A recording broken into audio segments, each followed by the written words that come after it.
এনসিপির ৫ নেতা আগস্টের ৫ তারিখে কক্সবাজারে গেছিলেন একটু আরামে নিরিবিলি সময় কাটাবার জন্য।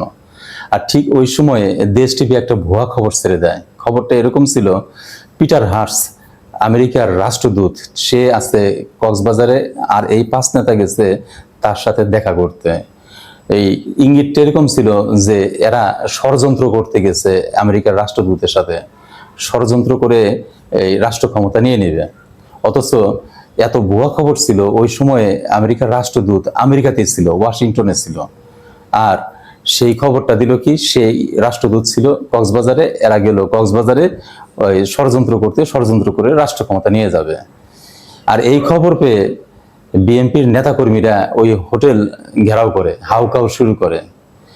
আর এতটা হাউকাউ করে যে অস্থির করে ফেলে, সেখানে সাংবাদিকরা জড়ো হয়, খবরটা ভাইরাল হয়, আমরা জানতে পারি।